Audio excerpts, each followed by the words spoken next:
Hey, hey, hey, hey, hey, hey, oh.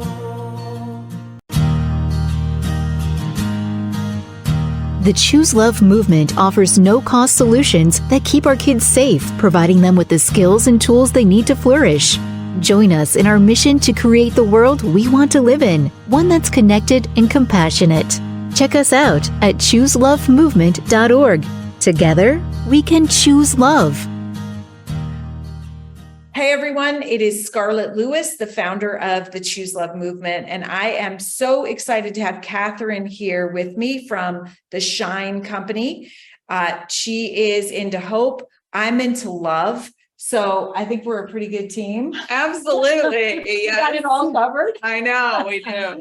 So we're going to have a conversation with her today on the podcast about her nonprofit, her work, and why hope is so important to not only you, but to all of us.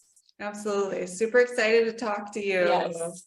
Thanks for being here. Absolutely. So somebody who is, and I know, and I love to call you friend, somebody who has dedicated their life to hope has a reason for doing it. And so what is your purpose? My purpose. Yeah. Well, really to understand first what hopelessness is, how we identify and manage hopelessness, and how we move to hope, and ensuring everyone knows that. Everyone knows what hopelessness is, knows that we all experience moments of hopelessness really throughout the day and certainly throughout our lives. And some are more challenging than others. And then learning how to find our way back to hope, because it's really going to impact everything. How long we live, how happy we are, how healthy we are. Hope impacts violence. Hopelessness is really the single predictor of violence. Wow, say that again. I know, hopelessness, single predictor of violence, and really also the single consistent predictor of suicide. So, wow, I know. And, when I set out 20 years ago in mental health, I have a company and a nonprofit, and then created a new company because I found the research around hopelessness so compelling. And when I wanted a suicide prevention program, which is really initially what drove this, I looked at what causes suicide. Like if we want to get to prevention, we've got to understand cause. So let's go. Can we delve a little bit into your personal story? Absolutely. Like why are you so passionate about this? Why is it so meaningful to you? Why do you work like I do? I know. Live, sleep, and breathe. That's right. Hope and love. Right. Why do you do that? Yeah, well, it was to save my own life. So I'm at a very high risk of suicide myself. I have a previous attempt. I have a history of addiction. I lost my dad to suicide, when I was 18, and struggled with anxiety, depression, kind of all kinds of things. But really underlying, I feel it was hopelessness. It was a misunderstanding and an inability to manage my own moments of hopelessness. So so it's driven from a desire to save myself, because I knew what was being promoted as suicide prevention was never going to work for me, would never have worked for my dad, and then didn't work for your dad. Exactly. Yeah. Exactly. Yeah. And then ensuring all have tools and skills they need so that they can be more proactive about their own, mental health and well-being. Yeah. Something you said was interesting. You said that we all experience moments of hopelessness throughout every day. And so that really that brings it to everyone. And so what does that look like in everyone's daily life? Yeah. And that is something I get pushback on. And so, and I've gotten pushback. I was going to do a TED talk and I got some pushback on, I'm not hopelessness. I don't identify with that at all. Is that because we don't want to admit that? We don't want to admit it. And we think of hopelessness as, oh my gosh, that you're going to die by suicide if you're hopeless. But hopelessness is just despair. So it's emotional despair and motivational helplessness. So I kind of reverse hacked hope through understanding hopelessness. So you feel sad. Like how many times a day? Well, I mean, I wasn't pushing back. I was actually I'm thinking saying, like, yeah. how many days do I, or how Like- many times during the day do I move in and out of this? And it's Right. like, even reading the news, Yes. sometimes I feel like just this dark heaviness. And then, you know, I feel Absolutely. so blessed that I have a mission and a very clear purpose in my life, because then Right. I can turn around and I can go, okay, but I'm going to go back to work and I'm going to be part of the solution. Right. But Yeah. not Well, everybody has that. And we don't have skills to do that. And we don't Right. even recognize that it's happening. We don't Right. even recognize we're going through these moments. And Right. how we deal and manage these moments is going to predict if we develop persistent hopelessness, which is when it becomes a problem, which is when it becomes a diagnosis, and that's the goal. I mean, to me, I think hope should be taught like math. Like we all need to understand this, and hopelessness is destroying our society. I mean, it really is. So is it really important to, you got to identify it, right? You got to know that you're feeling that, right. Self-awareness. Absolutely. Right. Yes. Yeah. And then know what to do to move through it as quickly as possible. Exactly. Yeah. Exactly. Yeah. It's just a skill, you know. Right. So it's reading the newspaper. You can get cut off in traffic. You can be in a line at the grocery store and someone. And how do you manage that moment? Are you angry? Do you lash out? Do you create more drama and trauma? Right. Or do you take a deep breath and learn and have compassion and love for the other person? Yes. You know what I mean? Yeah. And know how to switch it around. Exactly. I mean, I know people that get up and by the time they get to work, new people, and probably not you if you're a past person I worked with, and you're watching this, it wasn't you. But you know, they get to work and they're already having a bad day. I know. And then it just kind of snowballs from there. Right, right. Do you have the skills and tools you need to manage it and get back on track, or does it derail you? And do you go into a and unfortunately right now, especially with our youth, persistent hopelessness is so common, and it's learned.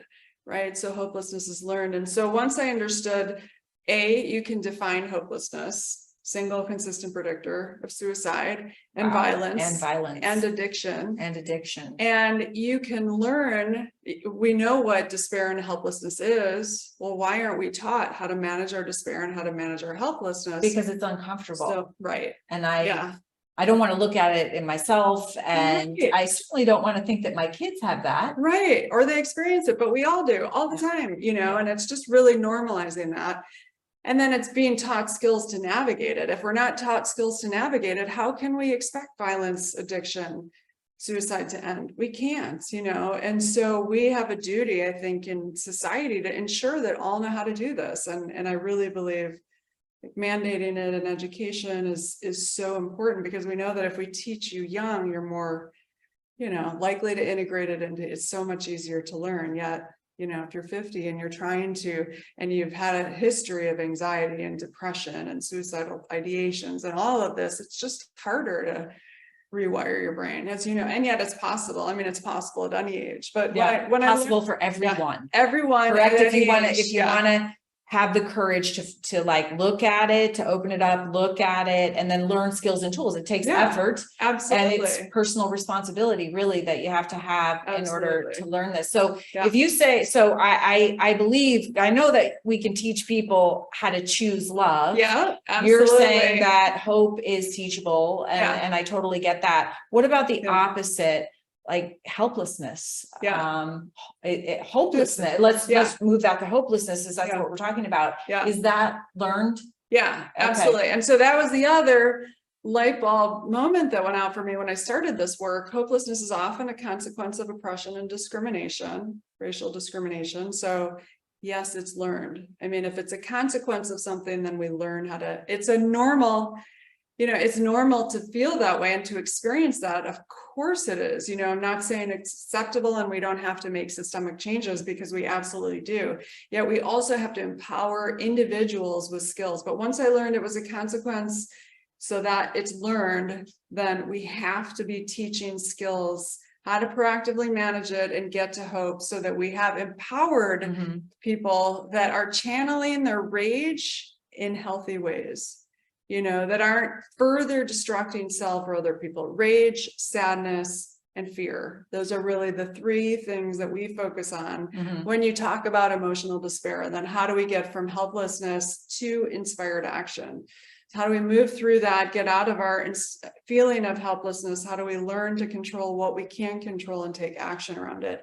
And that's what the framework is about. So you say choose love and we say shine hope. So Right. we teach hope, we teach stress skills, happiness habits, Mhm. inspired actions, nourishing networks, and eliminating challenges, which are thought patterns that get in the way of our ability to hope. Can we go and we into that in a teach minute? that. I have a Yeah, question. I want to yeah, go yeah, into yeah. each one of Of those. course, yeah. But I have a question. So you were just talking about rage and fear and violence. Yes. And how do those relate to hopelessness? Right. So it's the emotional despair. So when you look at hopelessness, again, really two key ingredients. It's emotional. So there's emotional despair. And what emotional despair is really the rage, the fear, and the sadness. I mean, those are kind of the three main. I mean, you can get deeper into that, but when you think about emotional despair, so that's one part of hopelessness. Mhm. And then the helplessness is the second part. So it's motivational. So I can't do anything. I'm powerless. Mhm.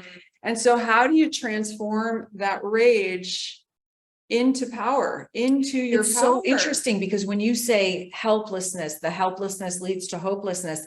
Helplessness is a feeling. Like I feel helpless. You say it's an experience. Yeah. I A am motivation. okay. I'm experiencing Motivation. it, a motivation, but I'm really feeling it, and it's really not true. It's not true. And you don't have skill. You're not taught skills to Right, manage because it. I'm not really helpless in the moment. I could be Yeah. feeling it right now, but it's Right. not really true. I mean, I've learned skills and tools, and really only within the last 10 years doing Choose Love. Right. But even if I didn't have the skills and tools, well, Yeah. I mean, you got to learn them. You There's just do. no way It's- around it. I know. And we learn how to be helpless. And that's what's happening right now in society. We're being Yeah. by the news, by social media. I mean, things are conditioning us, and we're not even aware that we're being conditioned. We've got to be smarter than that. We've got to understand when news uses fear to motivate us. Well, fear sells. I mean, it does. That's why the headlines are fear-based, Yeah, because and- that's what attracts our eyes. We Yeah. are more likely to look at fear than we are Absolutely. at love. Exactly. And it was helpful. And remember it more, by the way. Absolutely. That's how our memory banks work, to keep us Absolutely. safe. I know. Yeah. Our And brain's number one job is to keep us safe. That's Right. what it's trying to do every day, all day long. That's Always. why our we are basic- focused on the negative. basic human need. And that served us in the past, when we were living as cave people and we had threats in our environment. That's what we were taught to do. Scan our environment, look for threats, and protect ourselves. Watch So- out. I see it saying 2 times. I'm gonna help you. Exactly. Yeah. Thank you. Saved my life. Yeah. Yeah. But it doesn't help us now. Like we're I still know. We're and still scanning. Yeah. We're still scanning. but we're taught that we're doing that. Right. And It's that's true. I hard. know. I know. And so we got to learn. Yeah. We got to teach kids. Yes. And they've got to learn to put mechanisms in place to protect themselves. Like we've talked about the phone this last few days. We've got to learn how to protect ourselves from creating our addictive brain, With the dopamine Right. hits that we get every time we pick it up and scroll. And I know Exactly. that I even know what's happening. I I know I'm doing it for the dopamine hit, Yeah. and I do it anyway. I And know. I don't want to. Right. That's So it's about addiction. Setting limits. Yeah. I mean, and it's especially harmful on young kids when their brains are developing and those phones are training them to addictive patterns Right. through that intermittent reinforcement. So then you Okay. have addiction, and so, but it's learning that, and then it's learning how to proactively You have to be manage aware of that first. You Yeah. have to be aware of what's going on. We Right. can teach our kids easily so they know. That's the first step. Absolutely. Yeah. Absolutely. And then taking our power back, taking our power back with the news, with social media, with how we react to things, learning that when we react to people in our environment, we continue to give those people our power. So if we're getting oppressed and we react to the oppressors, we continue to give them our With power. the same energy level, right? Absolutely. Like with Yeah. defensiveness and Right, anger. exactly. And again, like your brain is going to defend you. It does this when you hear Yeah. something like that, just automatically, because our brains want to defend us. And so we need to have the understanding of why we're feeling that way. It's good because it gets our attention. Something's not right. But then we have to, as in the Choose Love movement, we say use our choice moment to pause, get curious, thoughtfully respond with love. Yeah. And we talk about our stress skills. Yeah. So that's the first key to Shine Hope. Okay, is that number one? Yeah, Let's go back to the stress 5. skills. Yeah. And that's our 90-second physiological response we have to things that trigger us in our environment. And we want to ensure everyone in the world knows that we have that. Yep. And learns how That's pretty much uncontrollable. Yes. It's that flow of neurochemicals. Yeah. It's that emotional, which is evolutionary to keep us safe. And that's just going to happen, exactly. right? Somebody says something about you, you're going to feel it because Yeah. it's not right. Right. Adrenaline, cortisol, norepinephrine, downstairs brain, no ability to make rational choices or decisions. How are we going to keep ourselves from reacting when we're in that position? Yeah. I mean, number one key to hope, because those 90 seconds are pretty much, I mean, I think to commit a crime, it's under 30 seconds from the time you think it to making the decision to do it. So it's so reactionary. If we can learn to control those 90 seconds, that kind of space between, stimulus and response, right? That's where our power lies. Interesting. And so does that relate to, you said it relates to crime. Does it relate to addiction and suicide as well? Yeah. Okay. So there's a little bit of impulsivity. Oh yeah. Okay. Yeah. Yeah. You get triggered and then you're continually my attempt was in that, and some are more thought out, but still, if you don't have the skills to manage, we were talking about this too the other day. Kevin Hines, who is a suicide prevention, he jumped off the Golden Gate Bridge and does a lot of advocacy work. But the first thing he thought as he jumped off, and I'm pretty sure this would be true with everyone, is I wish I didn't do that. That was his first thought when his hand left the rail. I made a mistake. Yeah, I shouldn't have done that.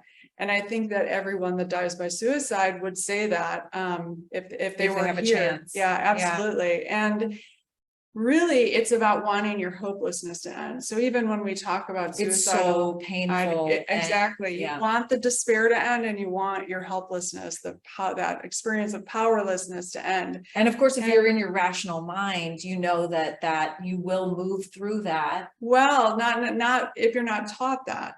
Or so you don't have skills, and that's the challenge. You don't know what to do. Yes, you feel so. I was experiencing persistent hopelessness. Of course, when my dad died, he's not there. So of course I feel despair. I mean, I was so close with him. Of course I feel emotional despair and helplessness because I can't bring him back. And the more I focus on that, I trained myself into a depression because of that, because I didn't have the skills. How do I manage the despair? Where do I go for support if I need support? The emotions, I was turning to things that were unhealthy for me, addictive behaviors, and then getting from helplessness. So because you needed relief.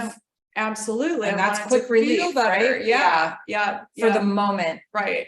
Yeah. And then focusing on my helplessness, of course I can't bring my dad back. And the more I focus on that helplessness around that, but there were things I could do, and I needed to learn skills to get from that hopelessness to inspired action. And eventually I taught myself, but that was something I was never taught how to do, and really how to identify. And so it's so important that, for people that experience suicidal ideations, or if you know anyone that does, that it's not, we don't want to die. We want to manage our hopelessness. We want skills, and we can always manage our hopelessness. And to me, that was why I shifted my focus completely to this work on hope, because if we can solve for hopelessness, we can end suicide. We can end violence. Like, these are things that are absolutely possible. Could we end addiction? Absolutely. Yeah. Absolutely. I know. Those are the big three. The big three. Absolutely. And no one else has figured out how to do it to this point. I mean, we're increasing every year on all of those levels. All of them. And we're diagnosing and putting in jail, and we're blaming, and we're shaming, and we're not preventing. We're not teaching the skills necessary, So important. So true.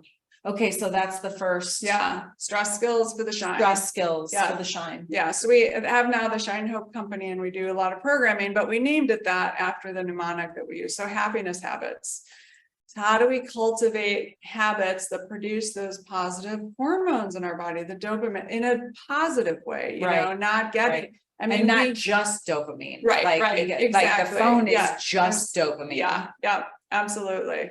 So, we work on, teaching people how to do that, why sleep is important, why nutrition is critical, Mhm. especially when you're going through times of stress and duress, when your moments of hopelessness Mhm. are increasing, Mhm. anytime we go through a job change, or we go into a caregiving situation, or a child goes to school, or you go to school, in a college, these are all, moments of hopelessness and that will increase. And so how are we managing that in proactive ways? And, when our job gets stressful, often the first thing we do is we drop the things that keep us healthy. We don't have time to exercise. We just grab whatever is handy to eat from a nutrition never happened to me. standpoint. I know.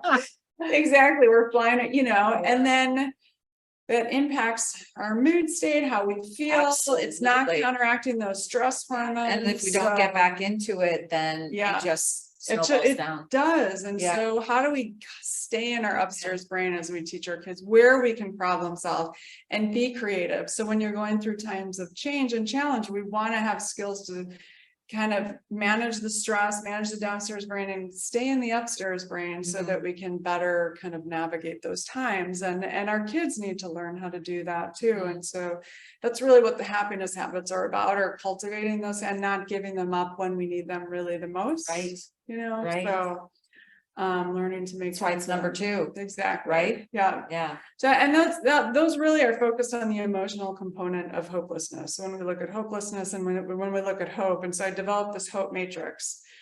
Really, I said, okay, if I'm going to define hope, and there are hope researchers, so there are different definitions, and Can we People- show a copy of that? yeah, absolutely, Okay, that would be awesome. Yeah, absolutely. So So we'll have it as a PDF, or we might even Yeah. have it in here. perfect, yeah. Okay. So on the one end is despair. I mean, and the bottom quadrant is hopelessness. You get from despair, and then you go to positive feelings. So that's really that component. How do we get from despair to positive feelings? What are the Mhm. skills, tools we need to do that? Mhm, mhm. And then we have helplessness on the other side, and how do we get to inspired actions? Mhm. So, and a lot of that, so that's the third key is Mm. the inspired actions. So the Mhm. I is inspired actions, and it's a lot around goal setting. I mean, how do we set goals? We talked about the importance of writing down goals. You're up to 95% more likely to achieve something that you want in life, whether it's health or a job or income or relationships or all of that. If you write it down and then you check in with someone regularly on it. We teach different goal setting practices. So there's a WHOOP framework for like general ways that you kind of come up with your goals. We look at SMART goals. So how do you set specific goals, measurable? I mean, I want to be fit. Well, how are we going to do that? Specific, measurable, attainable, relevant, and time bound, so that you really kind of know if you're achieving your goals or not. It holds you more accountable and gets you more specific about the actions you have to take to get where you want to go. Mhm. We talk about stretch goals. So, it's good to have SMART goals because they're attainable, like they're really attainable. We're not setting these big stretch goals, but it's also good to set some stretch goals. Like if you could do anything with Choose Love, like what would that look like? Mhm. How can you really envision a world where everyone knows how to experience love, how to give and receive Because love? if you can't think it, then you're not moving towards it. Exactly. So important. Yeah. And Yeah. so, And by the way, like this, you're talking about for kids, but you're also talking about for big kids. Cause everybody who's absolutely. listening is going, I can benefit Yeah. in Yeah. some regard. Yes. Yeah. And that was my first goal, was like, prove out, can you teach hope? Yeah. Like, I think you can teach hope. It seems like we're measuring hope. Why can't we teach it? So I kind of We have learned helplessness. So Right. couldn't we teach? I know, Thank you, Martin Seligman. I know, absolutely. Yeah. Yeah. So exactly. So how do we do that? So kind of tested that hypothesis, and then they said, we want adult programming. And my first goal was, I want a no-cost evidence-based program that can be used globally to teach kids how to be hopeful. So we have educator guides, all of that, and studied it around the world and did focus groups and really refined the materials, and then created a company. Because the reality of what I struggled with is that nobody wanted to fund prevention. So we want to fund crisis centers. We want to fund police men. We want, we want to fund the time of crisis, and I want to fund policemen too. So this isn't any statement around that, but Well, I mean, we do but we that in school safety too. I Yeah. mean, you've got the pathway to violence, starts with a grievance, ends in an attack. Where does all the money go? To the attack end. I know. And it's like, wait a I minute, know. wait a minute. It's too late. Yeah. It's reactive. It's always a step behind. As we've seen, we've all seen as we've now like marched through so many families and communities tragedies. And it's costly. It is It's very, so very costly. expensive. It's $1 billion industry. Oh my gosh. And it's like, go down to the grievance end and just teach some skills and tools to the kids. Yes. And then they will grow through their difficulty instead of being taken down by it. Absolutely. And create more and more, create that cycle. I mean, Right. that's the cycle of oppression. And so so to me, I created the company. I said, okay, I'll work on the adult side of things through the company, and we'll continue to support the programming we do with youth, and continue to build that out. And that's really our goal, is to ensure everyone knows, how to hope, and at all ages. And again, it's thanks to neuroplasticity, this very well. We can change our brain. We can change how we think about things, how we react to things, how we respond. We change our brain with every thought that we think, every new challenge that we take on, Yeah. however small. Yeah. Changing, we like to say, like having a glass of water before you have your coffee. I mean, it's like the smallest things, just the little things. Absolutely. And we can all do it. We It's can. thinking a I loving know. thought. I mean, the whole Choose Love movement started at Jesse's funeral when I said, can everybody just exchange an angry thought with a loving thought every day? Just that Yes. one thing. And One people were saying, that changed my life. Yeah. It's like, wow, that's a Yeah. pretty simple thing that we could all do. Absolutely. But when we do Yeah. that, we're wiring our brain towards love, and we're Yeah. pulling from the fear channels. And it's Yes. like, that is such a great idea. Absolutely. I know. Yeah. Yeah. We do that with making our beds in the morning. Like that simple Ooh. act of taking one action to set us on our track moving throughout the day. There's a great video on it. On how General your day- McCraven. Yes. Make your bed. Yeah. I know. I love that. I know. You're like, I haven't adapted, but I it's time. Tomorrow I'm going to check in with you. I need someone to check in with you. Okay. And hold you All right. accountable. Where's my list? I know. It's pretty long, Kathryn. How long do you have? I know. But Yeah. I mean, whatever we've talked works about for that. you. Yeah. It's Being like accountable, right? cleaning up the toothpaste. I mean, Yeah. whatever it is. Right. Yeah. Yeah. And we talked about being accountable. Absolutely. Mhm. And it's challenging when you have so many things to do. And like, even the work of wellness, it's like, I have a million things I have to do. It feels overwhelming to do it. So don't do any of it. But that's the thing. I mean, And there's fear involved in that too. Absolutely. And you gotta see that and realize that it's limiting you, Yeah. and then take positive steps. Yeah, and small, every like- step you Yeah. take Yeah. empowers you to take the next one. I think that's Right. what I learned from my own personal tragedy. It's like everything that I did that was proactive Yes. made me feel a little better, Yeah. more empowered, Yeah. more worthy. And then I did the next thing. Absolutely. Yeah. And it gets you out of that helplessness part of, Right. every tiny little thing gives you that self-efficacy. Yeah. Even if it's crying, even if it's saying, I'm going to sit down and cry, I'm not going to run anymore through, I'm going to get into. But I'm gonna cry. I'm making the decision. I'm gonna Right. spend, the next hour doing that. Yeah. And then I'm gonna get up and Exactly. go out. Yeah. Yeah. And what I found, It's feeling the feeling. feeling the feeling. Yeah. Yeah. And I ran so much and I was so tired. I was so exhausted from running and hiding and suppressing the emotional, because I thought the emotions would kill me. I mean, they felt so overwhelming. That's how to me. painful they are. I know. And until I could sit in them and continue to grieve and and move through them. And I still have periods, I'll be out hiking and I'll just need to sob at the pain of not just my dad, but all of the people we're losing to Yes. addiction, to violence, to suicide. I do the exact same thing. I remember Yes. sitting on my mom's couch and I was in so much pain that I thought I was gonna dissolve. And I remember looking at my hand going, well, I'm still here. Like it just I surprised know, me. I know. But you can come back from that. Absolutely. And And I- you do, and like you it do. doesn't stay forever. Right, And experiencing it is what helps you move through it right. in whatever way you need to do that. And we're taught through society not to. You know, I remember my dad telling me he lost his dad at a young age. Don't cry, like you need to get up and like and be a man for the family. And you know, my dad's kind of last days, like he had suppressed that for so long, and just the trauma that created and the suppression of that and how it was expressed in his life was through anger. And yet it took him, you know, until he was almost 50 to even identify that and even open that door of starting to, and to him, it was the pain of all of the pain he had created from the suppression of that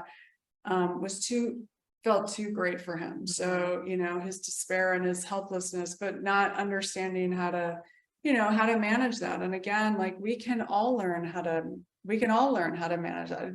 Whatever your story is, whatever you're going through, it's learning how to, in healthier ways, manage your despair around it, and then manage the helplessness and have tools so that you can manage the helplessness. Amazing. So, okay. So, we're on, are we on? And nourishing networks. We did the inspired actions as the I, Yeah. the goal stuff, nourishing networks. So, and this is super important.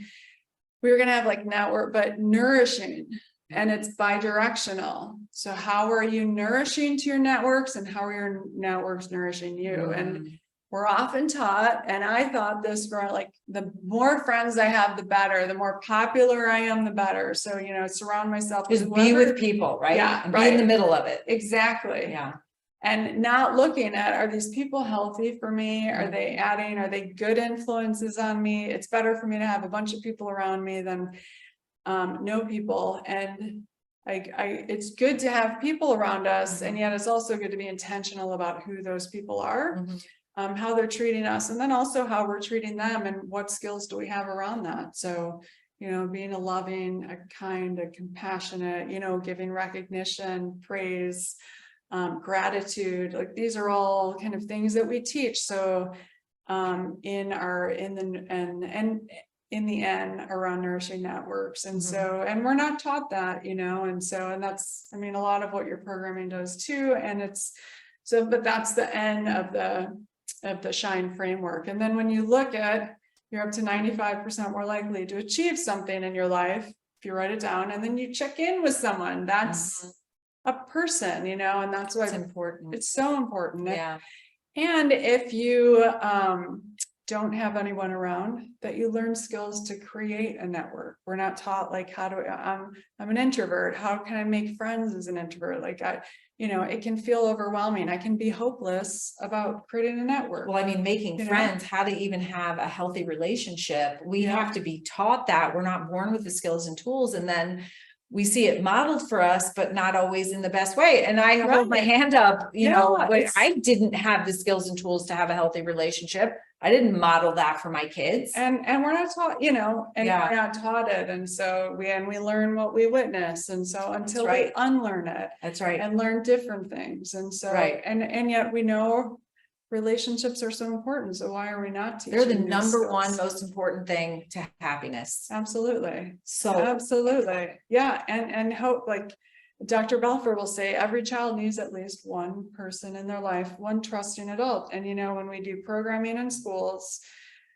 they often, we get feedback, 50% of the kids can't identify one person. 50%. 50% of the kids. Okay. So that, you know, half of the class can't, and we want the violence to end. Like, what are kids, who are they turning to for advice and support? And so that is such a critical, you know, and we tell our teachers, like, serve as that, make sure that child knows that they matter, and that they can identify at least one person that they can go to. And I mean, it's a, you know, great burden to ask the teachers to, and yet if the kids even just know that someone cares and that they have someone, it can have such a profound impact on their life. And so we need to do better as a society of ensuring all kids feel valued and wanted and are connected with someone that they can trust. Because Yeah. let's think about it.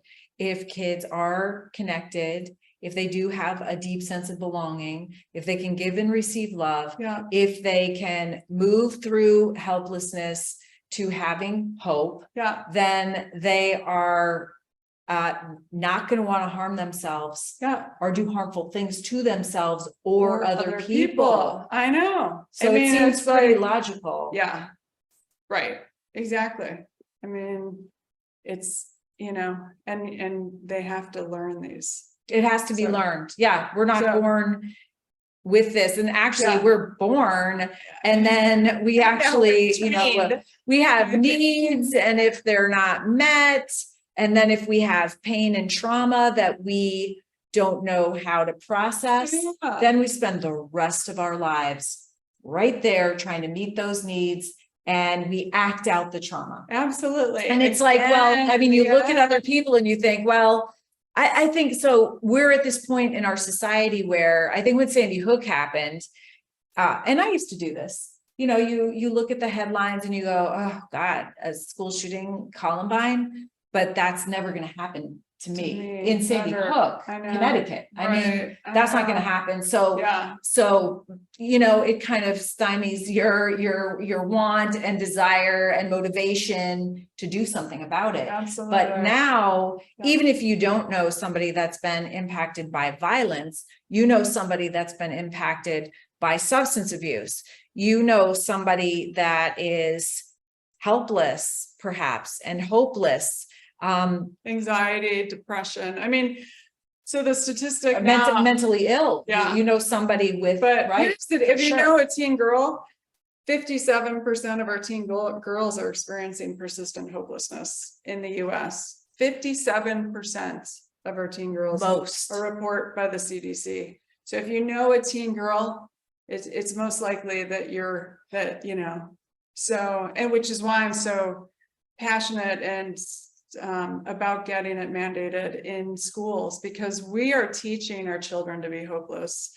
That is the reality of it through everything that we're doing. And I don't think it's intentional, yet we have to be intentional about teaching them about hope. It's not intentional, but for the It's- first time ever, we are holding front row tickets to the worst of humanity in the form of a cell phone. And you could say, oh, well, that's the best of humanity, but we're going to be focused on the worst just because we're humans and our brain wants to keep us safe. It's the way it works. And we don't know. Yeah. We don't know why are we here? We could say that that's a little bit of a part of it, that we have access to this negativity all the time. And actually we get a dopamine hit scrolling through it. Yeah. Yeah. And it can be the best of, but we have to It's train true. ourselves. Yeah, we have but to train But it ourselves. takes effort Yeah. to take advantage of that, right? Because if not, and we don't have the awareness and education, then we're going to be focusing on the negative. Absolutely. And we're seeing the results of Absolutely. that Yeah. in the escalating diseases of despair. Absolutely. Yeah. Yeah. And the increased hopelessness. I mean, really. Right. And so we know all of the outcomes as it relates to hopelessness. So when you think of teen girls, 57% persistently hopeless, addiction, anxiety, depression, suicide, violence, all of those things are going to be increasing. And so when they go to colleges, like when they, get out in the workforce, it's going to impact retention, productivity, engagement, healthcare costs, kind of all of these things. And as a society, And you're saying that, but Yes. we're seeing that. we are. Yeah, Exactly. so it's And it's going happening. to get worse Right. unless we intervene and do Right. something, and unless we invest in prevention.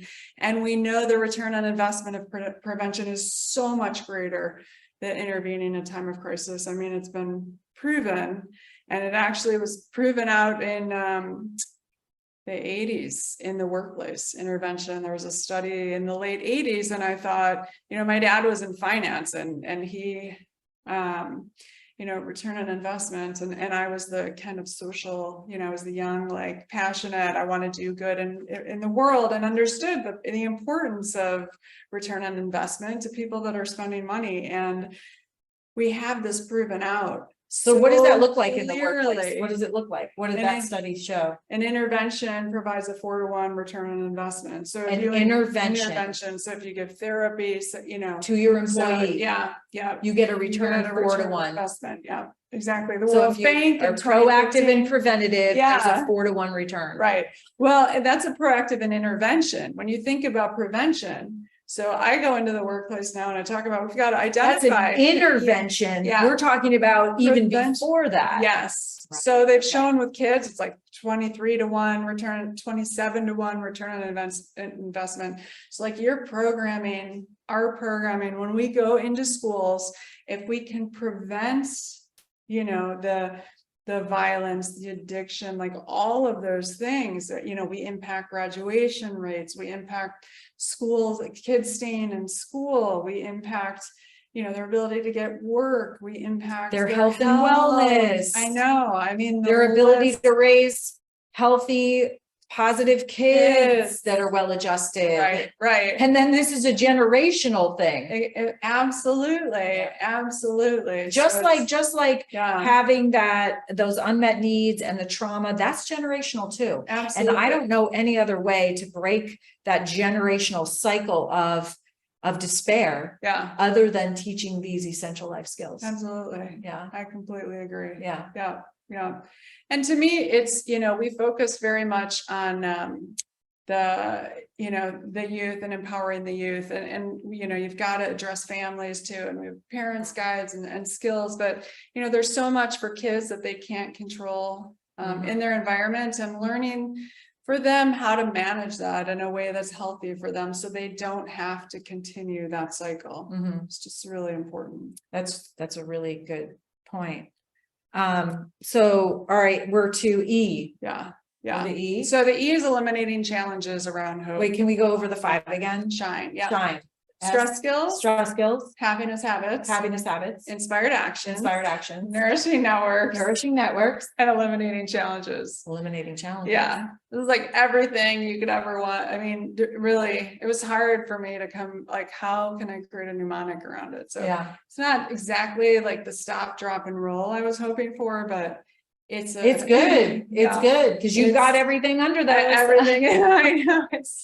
I want to hear about eliminating challenges. I know. So this is everything our brain does. All of these negative things that are like negative bias. Yeah. So, the fact that out of the thousands of thoughts we have every day, between 70 to 80% are negative and over 95% are repetitive. And this is what we've been talking about this whole time, that our brains are focused on the negative. And so we have to be aware of this. It's just awareness. It's pretty simple. We tell you this, you'll never forget it again. Yeah. But then you need to learn some skills and tools and what you do to overcome that negativity. Right. And then beyond that, you learn skills and tools to be able to use trauma for your benefit and grow from it. So it's really important. Absolutely. So rumination, internalizing failure, when something happens, like especially with kids, we're losing kids by suicide grades, they fail at a test or something, and breakups.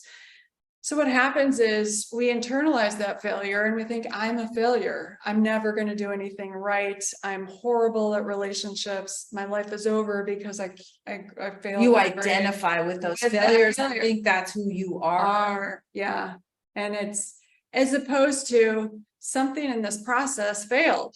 Like I broke up in a relationship. I made a mistake. Yes. So let's look at what happened in that process. And let's try to figure out how I can not do that in the future. How can I learn from that? Yeah. We learn from our mistakes. Absolutely. And so that's one of the things with failures. It's really de-identifying with that failure that's so important. I mean, we hear a lot now about failures, and like failures is a part of life, and like that's great if you have a failure, but we're not teaching kids and people to de-identify with that failure. Right. That it's not I'm a failure, and that's generally what happens. We take that failure in and we feel that we ourselves. I mean, we definitely label people. I have an issue with labeling a human being a bully. Yeah.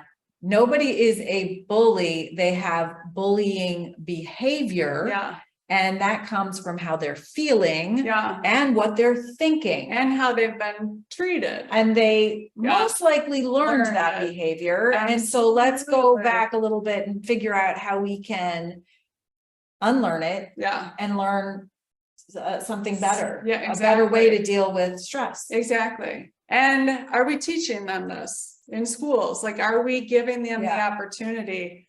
You know, we can't expect kids to inherently know this, especially if they're getting bullied at home or somewhere else. Yeah, and we're getting still like abused. giving lists of consequences for the bullying, Yeah. but there's no positive education. It's like, Yeah. well, what's okay? I know I'm going to be expelled, or I'm going to be isolated, Yeah, and but you know, how do we teach them to not do that, to feel good without having to put your pain onto somebody else? exactly. Yeah. And I mean, we go through that. We have a teen program now that we're launching, and we have, because bullying can feel good. I mean, aggression can feel good. It can release that dopamine as well, and the oxytocin.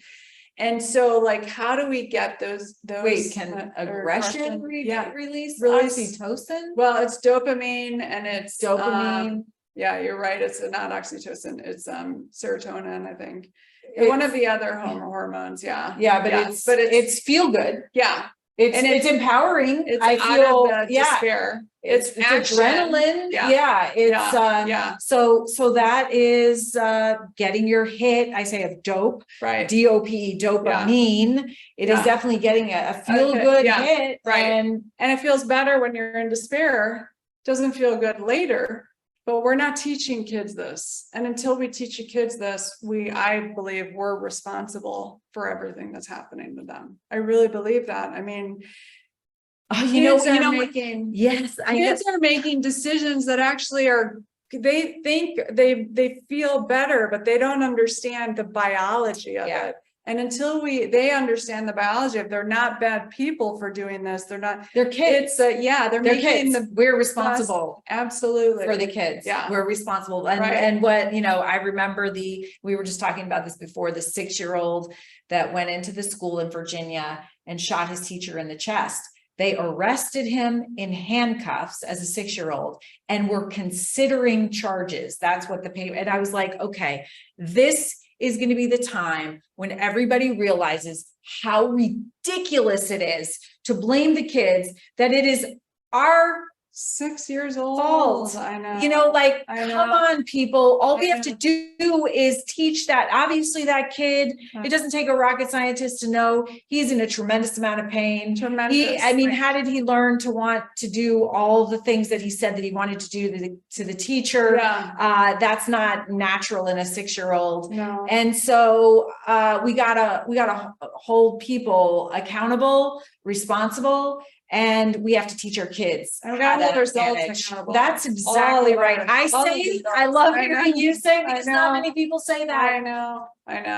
Yeah. They want to blame politicians. I know. They from, you know, the safety of behind a screen. They want to do this and that, but it's like, in reality, we're responsible. We're all responsible for what is going on in our world. We could blame different presidents or politicians, but in reality, we're the ones out here living in our world. We're responsible. Absolutely. And I'll tell you what, if I knew about Choose Love, Hope, Shine Hope when like 11 years ago, I know. you know, I would know. have been knocking on my school's door.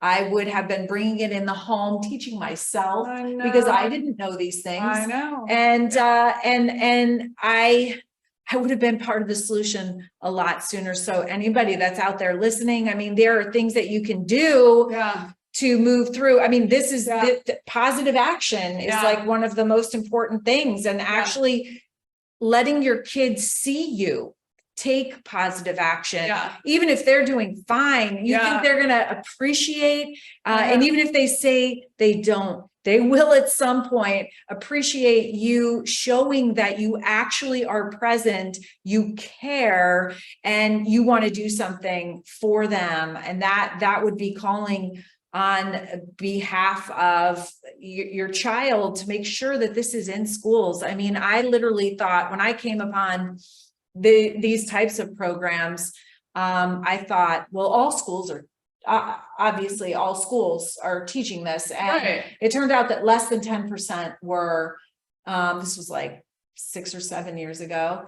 And so it's like all of them have to. It's just we're at a breaking point now where, I mean, how much worse does it need to get before people wake up and they realize, okay, this is my world. I know. And it's crumbling around me for our kids. Yeah. And what are we going to do? I'm going to make a call. I know. And how many more statistics do we need? And I will guarantee you don't want to experience it before you care about it. I mean, you don't want to have to go through what you went through to actually start caring about love, to start caring about hope, to start caring about teaching the kids. Like, you don't want to go through the trauma that I went through. Your own self to live your best life. I mean, we know that we have a finite amount of time. And so we want to live every moment to its fullest. And you're not going to do that when you're anxious and you're depressed, especially if you're helpless or hopeless. You want to live the best life that you can. And you can do that. And it is so close. It is simply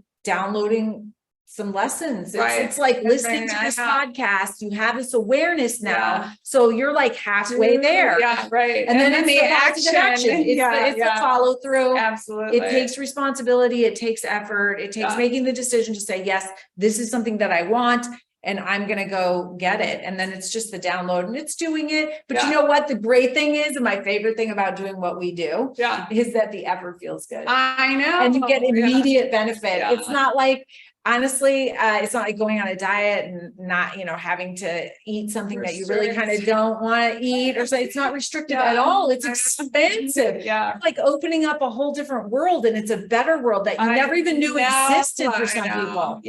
We hear that too from teens, like, oh, you can learn how to hope.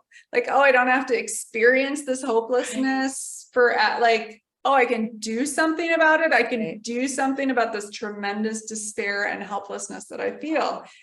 And like a lot of people too say, oh, I'm hopeful, or, oh, I'm loving. Like, I don't need, but like, how do you love? Like, how do you hope? I mean, and learning skills so that you can teach others. Because and you can model it. Absolutely. If everyone is loving and hopeful, we're not going to see the problems that we're obviously seeing. Everyone isn't, because if everyone could choose love and had hope, it would be a vastly different world. Absolutely. And we can create that world. To me, that's what's so exciting about it. Why I get up every day, why I will talk to anyone that will listen about how to shine hope. And what I know drives you as well. It's like learning, you can teach this and we can teach others, and we can create a better world. We can take our experiences, no matter what they are, no matter what the traumas, and turn that into power and into action. Inspired action. Yeah, absolutely. So what does that look like for Shine Hope for people who are listening? What assets do you have? And what do you offer? And you're working now around the country, around the world. And so what can people do? What can people do? Well, my big, bold, audacious goal is to get an International Day of Hope. So we've written a resolution for it at the UN. We're working. So if you have any connections in that realm that can help us move this forward, so that we have a day proclaimed where we're all sharing science stories and strategies for hope to elevate the conversation around the science of hope. That's a big deal. But I'm the Chief Hope Officer. I do believe the first in the world at the Shine Hope Company. But we're doing workplace activations, so I can actually measure employees' hope in my talks real time. You can get a sense of how hopeful your employees are, and it's going to tell you a lot of things about the health of your workforce. So we're doing that. We do healthcare. We do work in healthcare as we teach leadership. We teach managers. We do, keynotes in workplaces around it. We have brochures for waiting rooms and healthcare. In hospital system, hope is going to predict if your patients show up for their appointments, if they take their medications, how quickly they recover. So all kind of outcomes in the healthcare space. We have a college program, a 10-week college course now that we're publishing on that colleges can license to activate hope on their college And campus.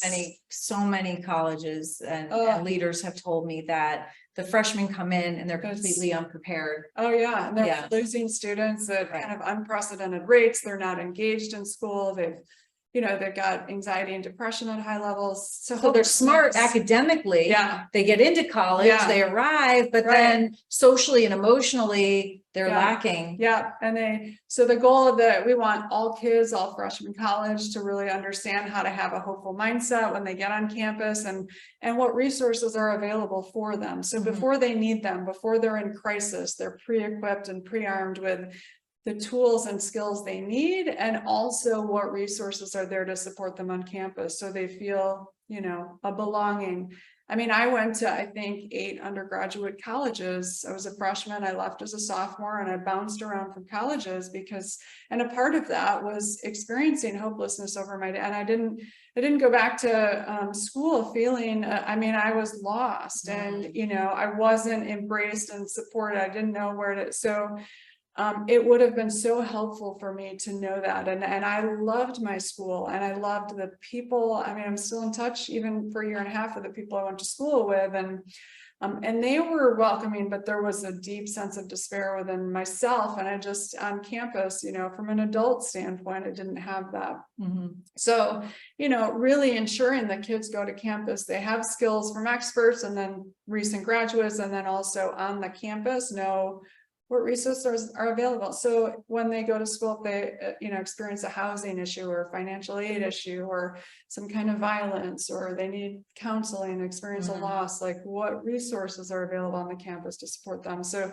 it's a super affordable program. And then we have ways for them to engage with their cities. So we do hopeful cities work. So we have ways that cities can become active around the science of hope. And it's really, a big part of it is messaging that, hope is measurable and hope is teachable. And here are the 5 keys to shine hope. Here are the skills you need.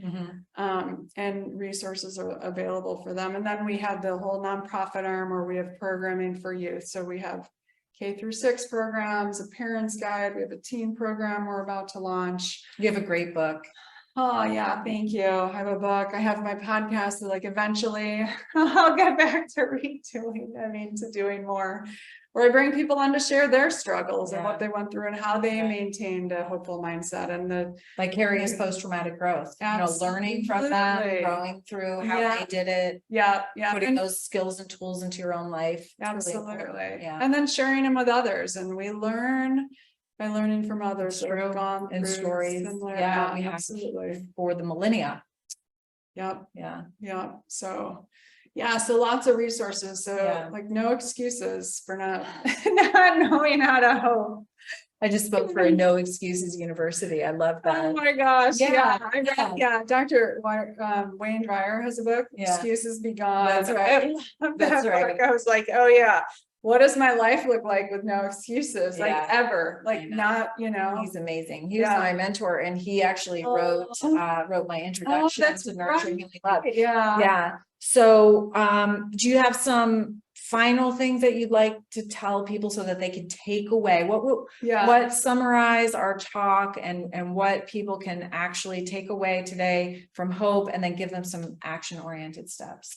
Yeah, I think to me, the first is knowing that you can learn how to hope, that anyone can learn how to hope, that kids can learn how to hope, that you can learn how to hope, that no matter what you're going through, there are skills that can be helpful for you. So we went through some of them, and they're not hard. No, it's being intentional about them, and that can be really hard, and it's making time. It's effort. It's effort. It's making a commitment. It's effort. It's finding an accountability buddy that helps you maintain. You do it together. Absolutely. But it's just gives you your life back. It does.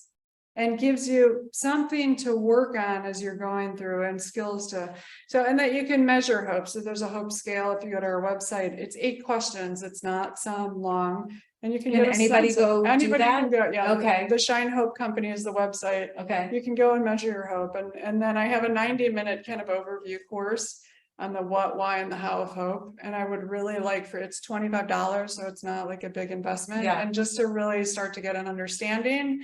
And then a workbook, it takes you through tons of skills and exercises. So to me, that's a great place to start. Yeah, awesome. To start learning about it, and then to figure out how you want to bring hope to your community. I really think we have to get active in our communities around hope. Yeah. We want mayors to make, proclamations around it, become hopeful cities, to take a leadership.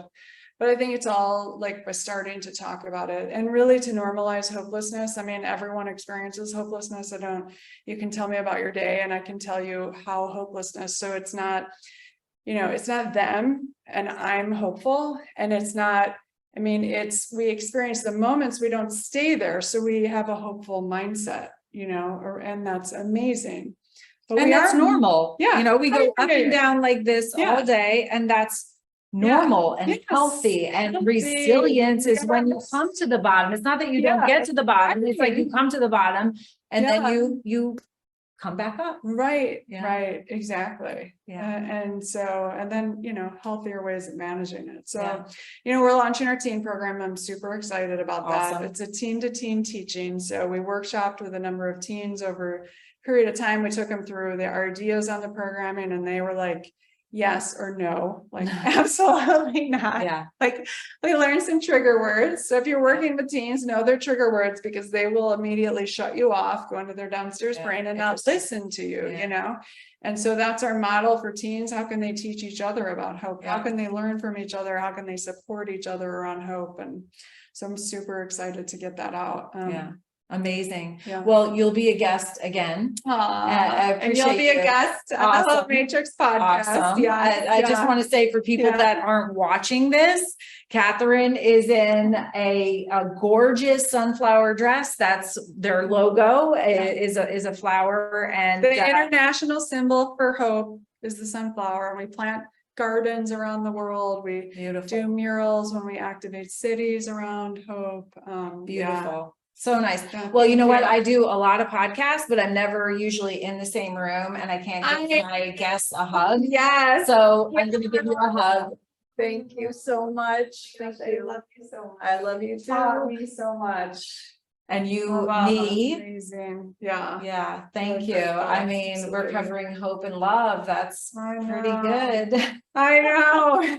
And we're practicing as we're teaching. We are practicing, and actually we've shared struggles. It's not like we don't struggle, and actually we're gonna start, holding each other accountable, which is really great, and I appreciate that. Me too.